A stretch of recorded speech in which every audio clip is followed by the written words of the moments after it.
Hello everyone, welcome back to the channel. It is I, Dave, the Tabletop Wanderer, and today we are going to start off a new campaign. Yes, we're going to start off a new campaign. I will continue with Hero Quest, of course, but if you haven't seen my previous videos, I mentioned that I was doing a Tiny Frontiers gameplay. I wasn't really feeling it at the time, so I'm putting that on the shelf for now. And we are going to do some fantasy stuff, and what we are going to be using through this campaign is, of course, Cairn 2nd edition. That's for sure. That's something we're going to be using, and we are also going to be using Solo Spelunky's framework. Yes, framework. Where is it's right here, so that you can see. Hopefully you can see better. Yeah, so we'll be using Solo Spelunky's framework, fantasy framework, and toolbox, and also we're going to be using Moses from Willona's Caves D20 random tables, and if need be, we will also be using his solorpg GME. So that's what we're going to be using throughout the campaign. Okay. But today, what I want to use and what I want to do is create our world. Yes, we are going to be doing world building with Cairn 2nd edition. This comes from the Wardens guide. Right at the moment, the Wardens guide is not available for print. Only, I think, Yokai said on Facebook that the printed version for the Warden's Guide's coming out for the backers, and then after that he will put it up for sale for everyone. So what I did, and which you can get this, the Player's Guide and the Warden's Guide for free on itch.io, and I think DriveThruRPG also. But what I did was, because I do like the paper, I like feeling the paper, I went ahead and I printed out the world building section from the Warden's Guide, and that's what we are going to use today to create our world. So without further ado, let's get into it. Okay, so this has its ways of shows you how it goes you through the process of creating your world, and that's what we are going to be doing today. So we're going to need a couple of d6s. You could do this with one, he says here, at least one d6 or one d20, but 6 d6 and 2 d20s would be ideal. And of course, I think everyone that is in this hobby, we have more than one d6, that's for sure, and more than one d20. So we got them right here. A sheet of paper or a notebook, A4 or letter, pencils and erasers, colored pencils if you want to make it more pretty.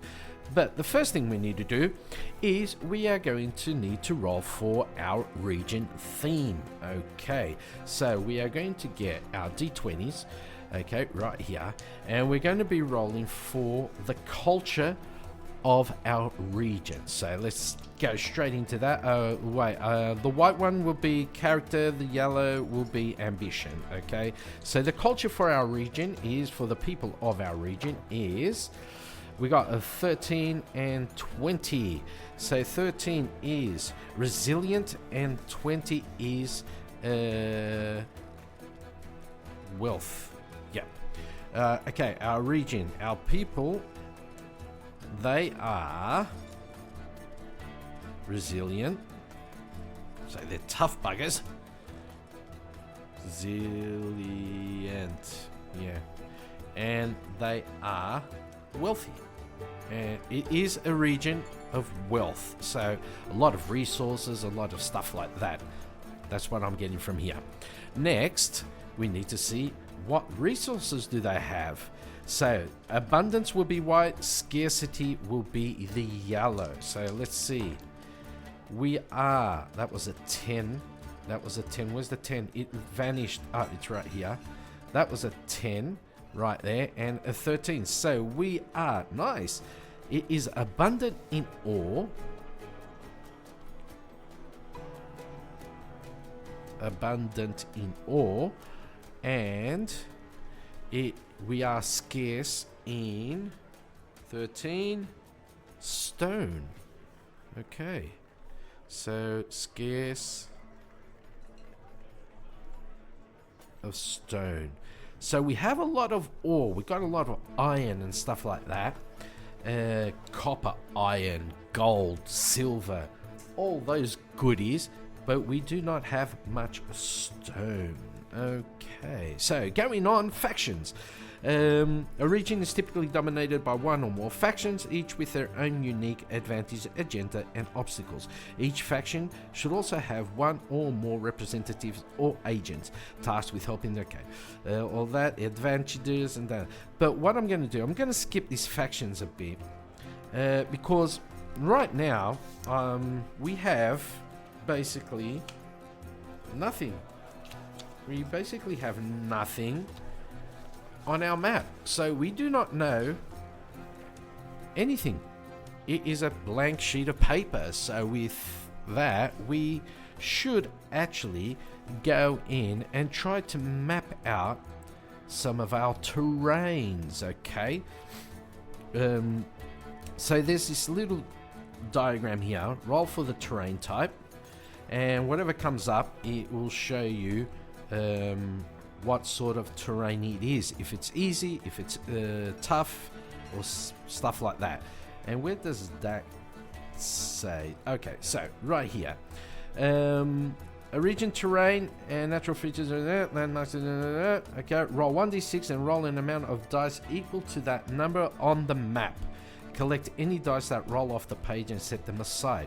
So we're going to roll 1d6. Okay, I'll roll it right here. And we get 4, so we're going to pick up 4 dice.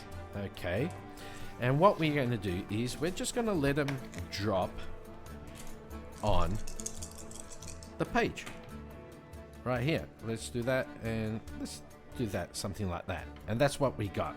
Now note the face up result for each die, then use the terrain die drop table to mark the terrain. So 6 is going to be perilous, so we got perilous and perilous right here.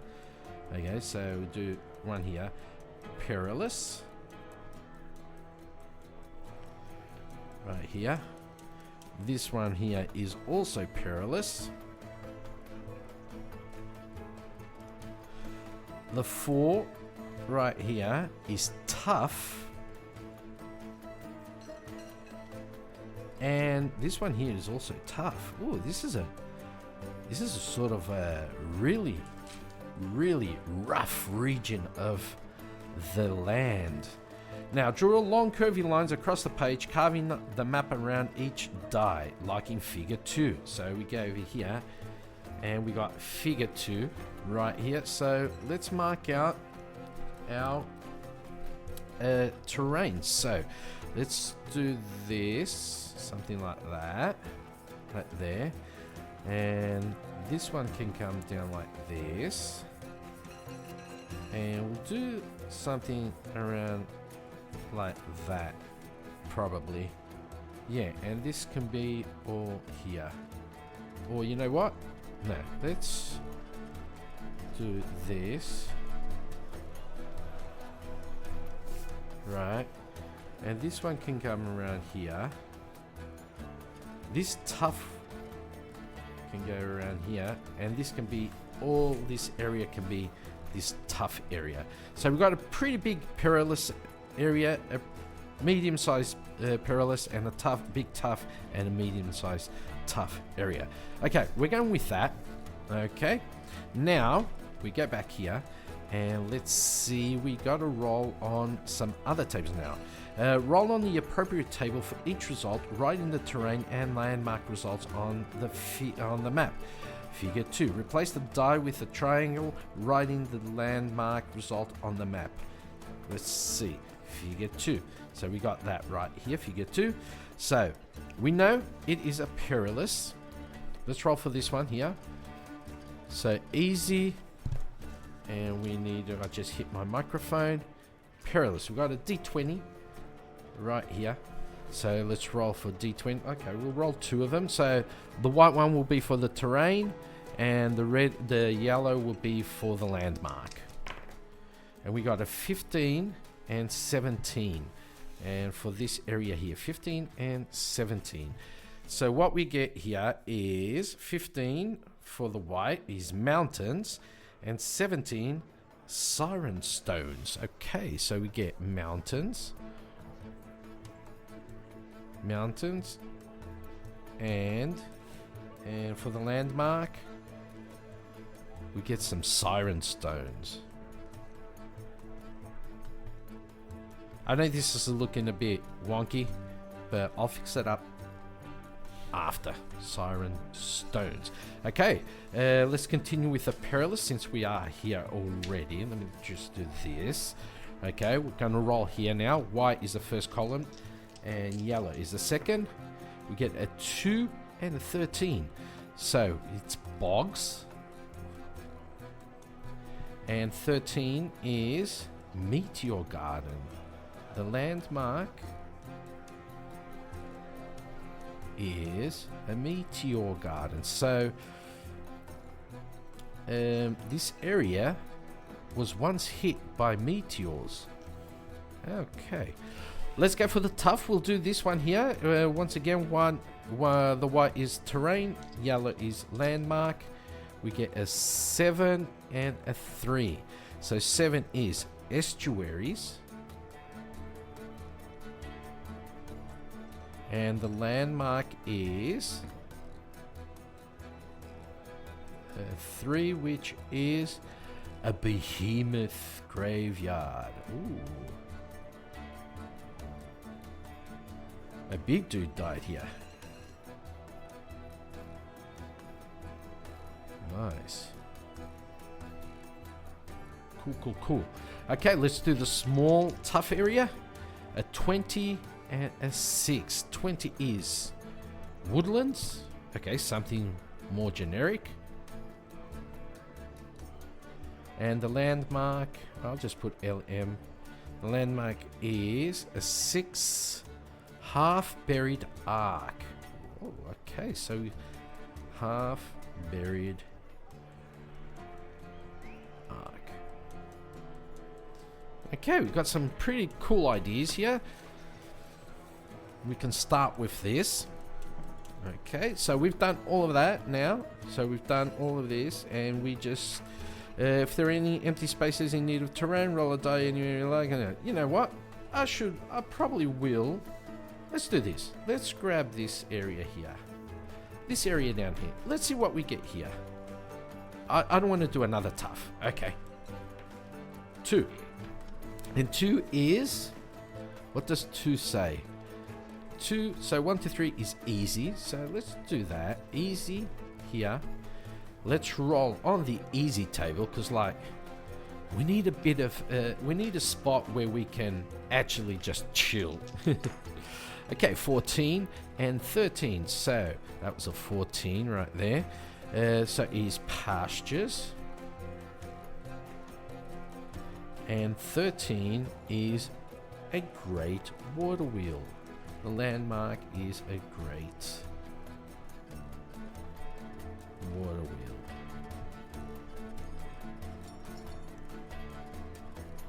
Nice. Okay. Continuing on.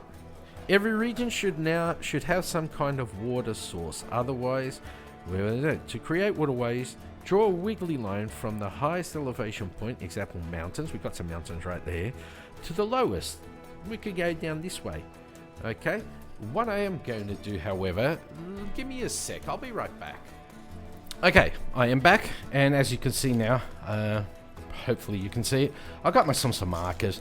Yeah, I could see why they said, you know, if you want some colored pencils or stuff like that, just get them. Okay, so what we're going to do, if the river runs through terrain that is higher in elevation, it might terminate in a lake. If your main map has a sea, it might terminate there. Otherwise, the river can continue off the page. Well, for now, I don't know. I could say we could probably have some sort of coastline around here, this way. Yeah, we could do that coastline. Okay, and just mark that off. Like, just color this on. just a bit, you know. It's not going to be pretty, but I guess you guys already know how bad I am at drawing. So yeah, let's get a river. So the river, it would have to go through the bogs, because of course it would have to. So we'll get the river something like this. You go down this way, around here, and then it'll like finish off here in a sort of a delta sort of thing. Okay, so we get mountains here. Let's do that there. We get woodlands right there. The pastures here, like that. And let's see, let me get a sort of maybe a purple for the bogs. Yes, purple for the bog right there. And what can we use? Let's just use an, I don't know, what colors do I have left? Let's get orange. Can get an orange for the estuaries. Okay, that's just so we can map out some stuff. Now, the weather. I'm sorry if you can hear my neighbors screaming outside. The weather. The weather can have great impact on the people, culture, and the terrain of the region. Okay, so to determine the average weather of a region, roll on the seasonal weather table once for each season. Optionally, you may also roll on the unusual weather table around particular landmarks or terrains. That is cool, but we're going to get this sheet right here. Okay, and we are going to write all this down. So, weather. This is a D6. Let me get one of these. Let's grab one of these. So, in spring, it will be mild and cloudy. So, spring, it is mild and cloudy.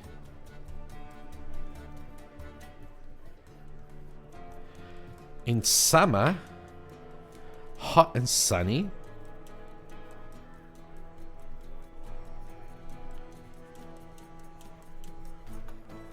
Okay. In the fall, it'll be nice and breezy.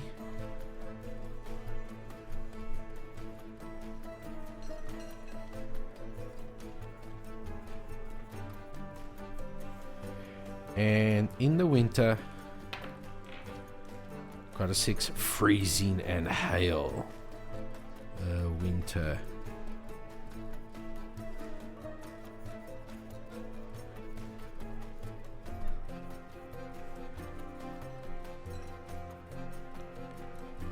And hailing. Okay, we got our weather. Now, something just came up in my mind.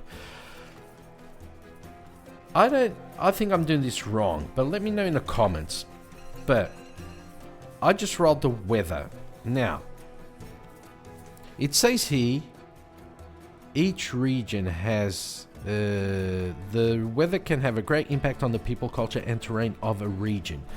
Now, are these regions that we made? I think so, right? Roll on the terrain type. Let's see. What I'm guessing is, and this is probably how it is supposed to be done.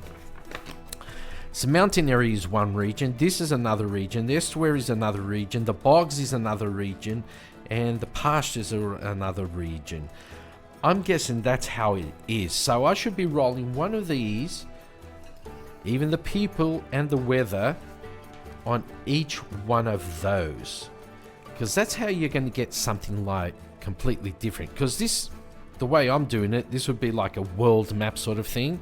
And like everything's the same. So I'm guessing that's how it's done. But if that is how it is, let me know in the comments if that's how it's supposed to be. So we got that, and then we can do like unusual weather I don't know. Let's see. Let's do on the Siren Stones. On the Siren Stones, what unusual weather can we get on the Siren Stones? We get a 10. Periodic rains of small aquatic creatures, tadpoles, frogs, small fish. That, I can totally get that. I can totally get that. Sirens, you know, sirens. They're water creatures. Yes, I can get that. So let's do rain, small creatures. I can totally get that. I can. Let's see. So, I don't know. What else? Let's do the Behemoth. The Behemoth Graveyard. And the Behemoth Graveyard has a 19. The winds carry whispers. Some say they tell hints of the future. Okay. Winds. The wind whispers of the future. Just, you know, like that.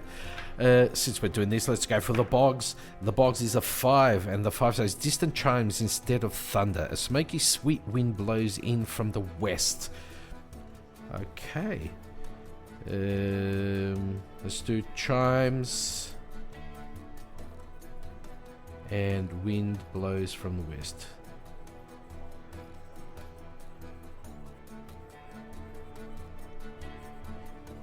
Mind you, this is all near the landmarks. We got that. We got that. A half-buried ark. We got a 6.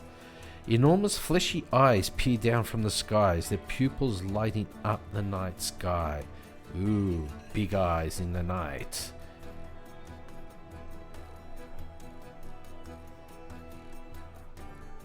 In the night. Ooh, okay. I'm enjoying this. And in the pastures with the great water wheel, we're not going to do anything, but we do roll in 11. So rainbows lack most of their colors and occasionally flicker. Raindrops fall in various colors. I am going to take that anyway.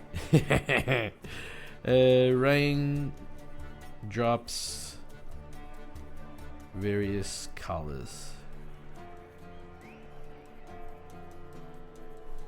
There we go.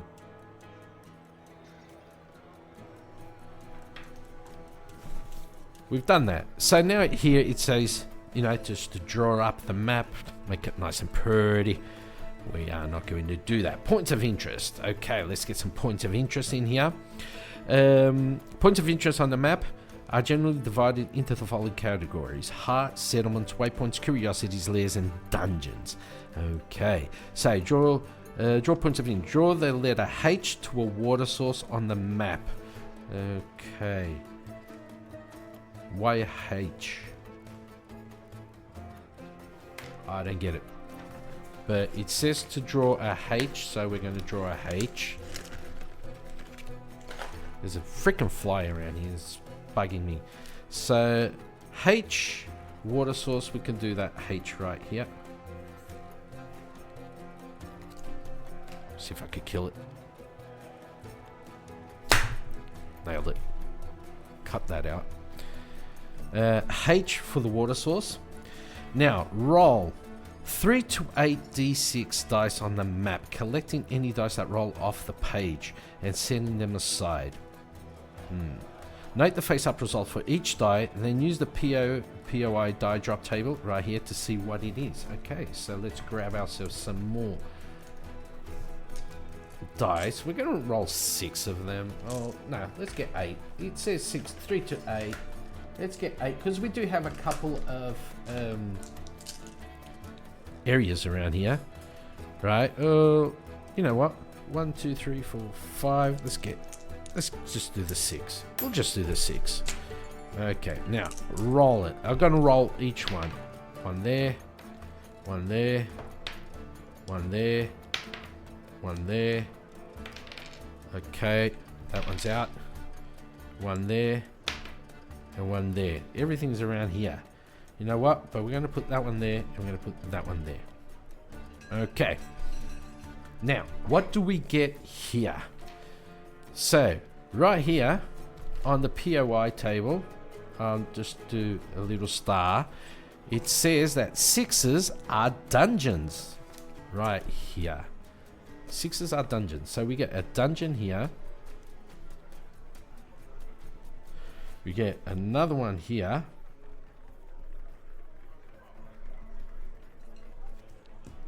We get another one there.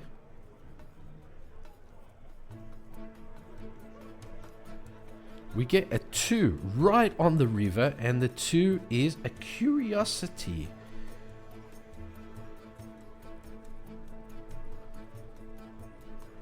Right there. A 5 also by the river is another dungeon. Yeah, we got a lot of dungeons in this world. And we got a 2 right here, which is also a curiosity.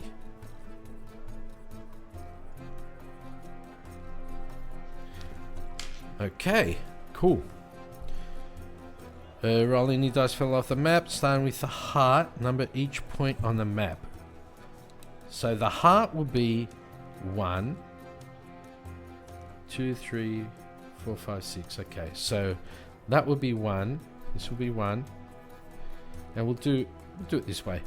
2, 3, 4, 5, and 6. So out of 6 things, we got 4 dungeons. Not one single lair, and not one waypoint of settlement. Now roll on the relevant tables for each POI. Okay, so we're going to grab that sheet again. Right here, you know what? Let's grab a new one. New, which isn't new. I'm using, some scrap paper I got. I always have some, like, as you can see, this is some music stuff that I don't use anymore. And so, yeah, I'll do that. So, number 1, which is the heart, which is I'm going to say that's our main settlement, our heart. A heart of everything. Let's see, is there a heart thing here? No. Seasonal, that's that. A heart. Okay. So, number 1 is our heart. And the heart says we should roll a d20. 2 d20s. So, white is first column, yellow is second. And we get a 20, which is a village. And 14, known for its hospitality. So village, known for hospitality. Now, number 2. Number 2 is a dungeon. So let's roll on the dungeon table right here. This is a pretty cool world building way of doing things. We get an 8 and a 1. So great hall. Got a great hall, and it is abandoned.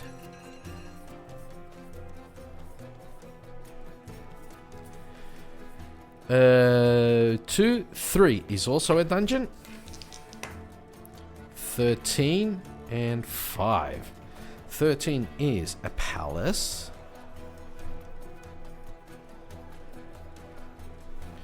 And 5 says collapsed. Collapsed. Can't spell. 4 is a curio. Well, we are here on the dungeon. So, wait, 1, 2, 3, 4. Okay, let's do 4 is here. Let's do 5 because we are on the dungeon, and we'll do 6, which is also a dungeon. So let's do 5 now on the dungeon. 2 and 17.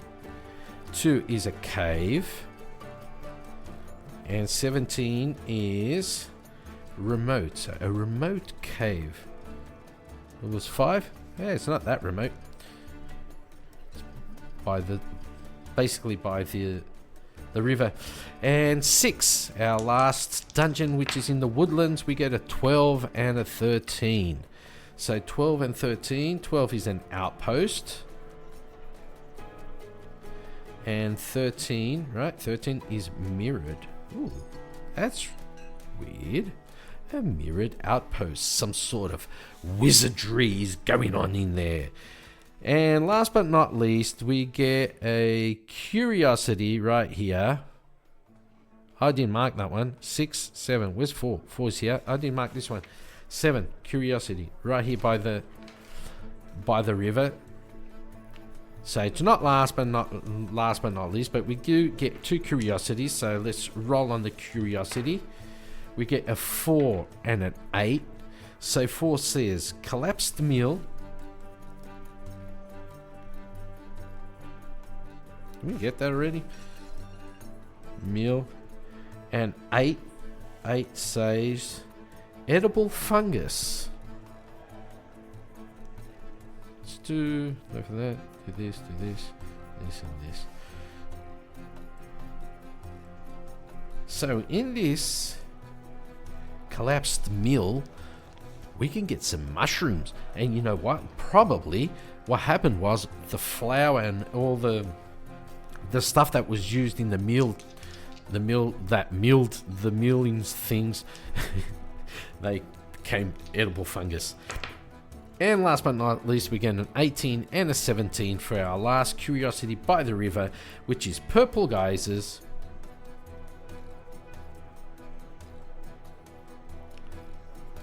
Geysers. Purple old geysers. And a 17 which says perpetual mist.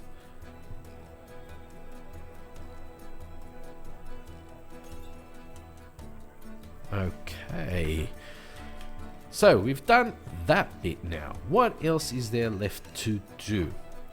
We need to generate some paths now. So it says there are 3 types of paths. Standard, represented by a thick line, hidden, represented by a dashed line, and conditional, represented by crossed lines. So paths are obvious or well trodden. Okay, standard. The hidden ones do not appear on any known maps. Their discovery always requires some kind of cost. And conditional paths may be blocked or required specialized tools, boats, climbing gear, etc. to cross. Others may even be impossible to navigate without a map or a guide. So we need to start drawing our paths. Start with the heart. Create 1 or 2 paths between each location. Creating loops. Let's have a look and see how is there anything here that shows us. No, it does not. What about back here? There was a image back here. No, nothing. Okay, but what will happen is we are going to... We haven't gotten our settlement here. We've got 1 settlement up here, right? And there's not going to be any settlement here. There should be a woodlands and a mountains, you know, some sort of like a dwarf mine or something up there. This will have a town also, and the estuaries, well, you know, maybe something, I don't know, we'll see. So the paths will be, let me do something like, so through this here, and let's say, let me just roll a d6 right here on this area. Okay, I missed a page. Okay, no. Oh, come on. There we go. So we're going to have near the curiosity, okay, we're going to have a little town there. Settlements. Let's roll a d20 on that town. We get 18. It is a town, right? It is a town. Nice. And what's... Yep, it is a Tabletop Wanderer video. And we get a 6 on that town. And the town says it emits a mysterious hum. Okay. Mysterious hum. Okay, and now what we're going to do is we're going to draw the path from there all the way around here, right there. Okay, so these lines are standard. Hidden, we can get something that comes out here towards the bogs, and then it crosses, right? And then it gets like this towards that dungeon, and maybe we need to get the meteor garden, which can be around here, right? So this is conditional. It's all good until you know what? It's all good until they get here to the river. After the river, it gets a bit wonky. Let's see another path that can come off down this way somewhere for whatever reason. From here, we can get a path that goes up to the mountains where the mines are, or something like that. And then we can actually take from this dungeon here, we can do also that cross there. So it is a conditional thingamajig path, and from here we can bring that over here to whatever is over here, probably another town or something like that, and we can then from here take it also conditional right there to the dungeon right here. Okay, and over here we'll probably have another town there, and this town can also be linked up to that town, and we'll see that later. Okay, let's do it now. So that town there, settlement is a 14, and it is an outpost. Okay, I'll take it. Outpost. And what's its feature? Its feature is a 19. It is steeped in tradition.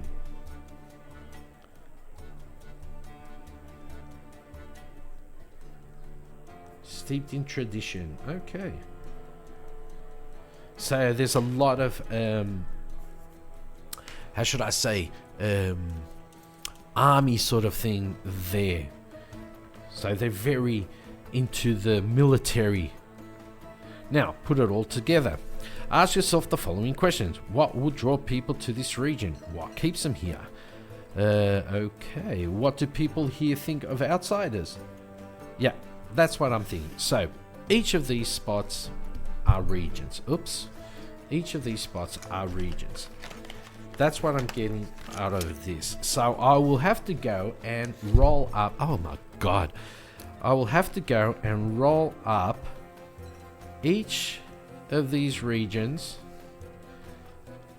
and do the weather and all of that stuff. All of that jazz right there. That's what I'm guessing. That's what I am guessing. And yep.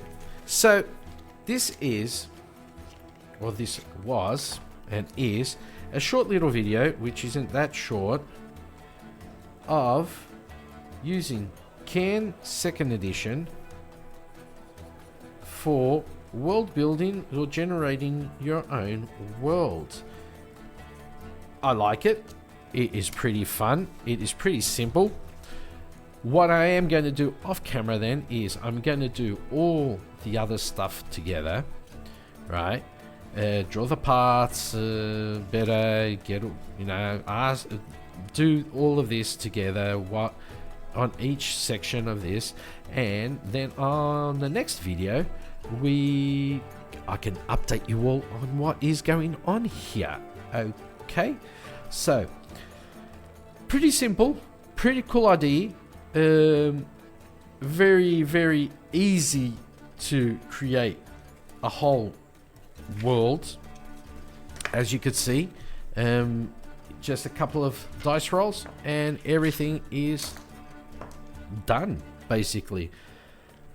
So that's what I'm going to, this is where I'm going to call it quits for today on this video. On the next video, I'll update you all on this. We'll create 2 more characters, because I do have 2 characters that I have created on for Cairn, which was this month's one shot 1 month. We're going to continue with those 2 characters, and we'll go in here and we'll get another 2. So we do have the Bone Keeper, and what was the other one? The Fletchwind. We have a Bone Keeper and Fletchwind, and so we'll go and create 2 more of these characters to make our party, and then we can head off out into this world. This world is part of Darwin. Okay, so Darwin, if you don't know, is from my Black Flame Society playthrough. You could go check out the playlist, and this is an extension of the Black Flame Society, and I have to see where this all lines up with the coastline. This will probably be on the east hand side of Darwin. Okay, so thank you all for watching. I hope you did enjoy this little quick run through of how to create this map, your world map, and I'll see you all on the next one. Don't forget to like, comment, and subscribe to the channel, and also hit the bell for notifications, because some people have told me, oh, I don't get your notifications. Well, you have to click the little bell icon. Okay, thank you all, and I'll see you on the next video, and I will be doing more Hero Quest, don't worry. Bye bye.